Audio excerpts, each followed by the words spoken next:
The Spotlight section of the latest issue of Healing magazine is titled Games People Play.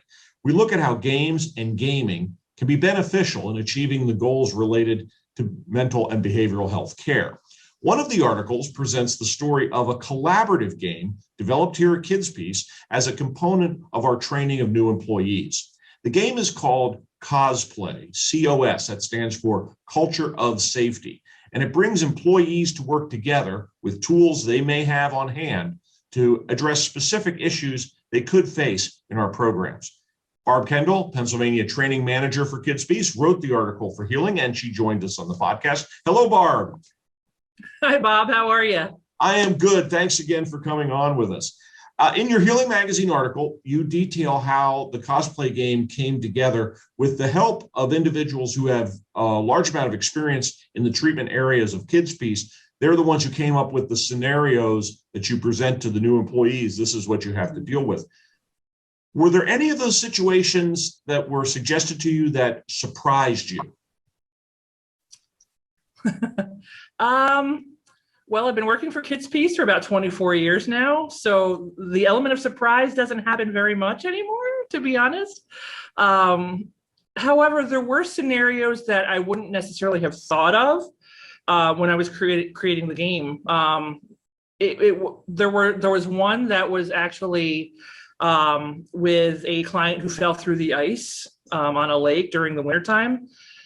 We don't have lakes around here, so I can honestly say that we probably wouldn't have thought of that one.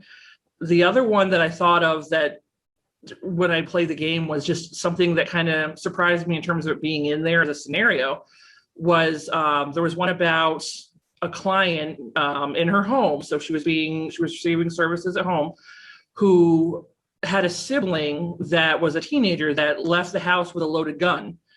And the question was, what would you do with that? So again, they're not things you see most of the time. Hopefully you never see these, but they could come up and they could be situations. The idea is these are high risk situations and to get you thinking outside of the box a little bit in terms of what would you do to deal with situations like that?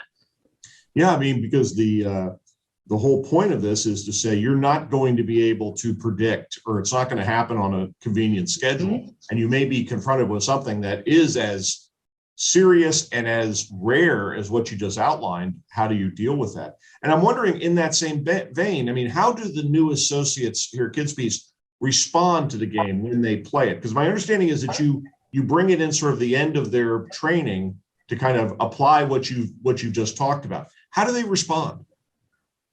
They seem to love it, to be honest with you. Our second week of our new associate orientation is spent really learning all the different interventions and things that we use at KidsPeace. So at the very end of it, after a long week of learning all these different details and these different things they can use, we put it all together in this game. And it's a fun stress relief / tie everything together kind of idea. They sit down with it. We give them the scenarios. It's run by trained facilitators. We actually train it ourselves from the OD&T department. And the associates get into it. They really love it. Honestly, there are times we can't hear each other because everyone's laughing or throwing out ideas. And it really creates this awesome conversation. And there's some where people will be like, I didn't even know I would use that. Or what is this? I've never seen this as a safety tool before. And you get to talk about it. I've even had groups that asked if they could do this through lunch, which no one asks to do something through lunch. So it really has gone over really well with the new associates. That's fantastic. In the article, you mentioned that we are looking at possibly developing new versions or new kind of, an extension of cosplay. What are some approaches you think would be good to see the game take in the future?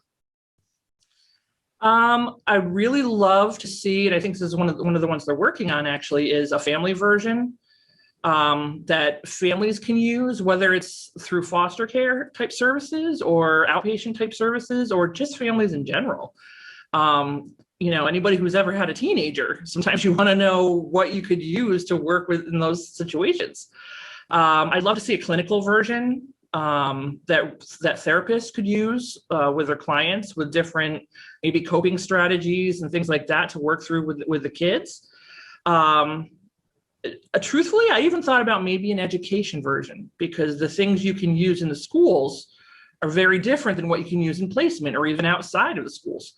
So there are just a few ideas that I'd love to see, and I know some are being worked on, so I'm kind of excited for that. I think the whole concept is brilliant from the standpoint of how you're integrating it with the training, and also the underlying context is you do have to work together. You do have to collaborate, and I think that's fantastic.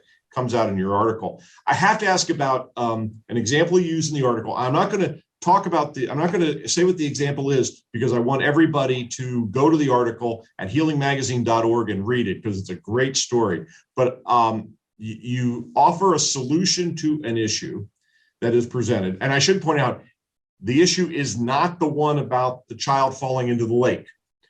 It's another one. And I just have to ask him that, do you really think that you would use a canoe in that situation? Maybe not in a typical situation, but I will tell you what, if all I had was a canoe available to me in the situation, yes, I would use it. Well, yeah, everybody has to go and read the article, because it's a great illustration of what you're talking about, the problem solving and coming up with the solution is actually the best one you can think of in the situation. So go on there and take a look at that. Barb, you know, we ask all of our guests for a life hack. So what's your life hack for us today? Life hack, for me, actually, I think my life hack is pretty much, and anybody who knows me knows this, anything related to Star Wars is going to make you feel better. That is pretty much where I would go with things. I have a lightsaber, I have a dartboard, I have, you name it. I'm going to go with that. You know what? I can't argue with that. You know, the force is with you, is strong with this one. I will tell you that right now. Thank you. That's a wonderful one. Barb Kendall is Pennsylvania Training Manager for KidsPeace. She is among the first people to have been trained as a facilitator for the cosplay game. And her article about the game is in the latest issue of Healing Magazine. Barb, thanks for joining us. Thank you so much, Bob.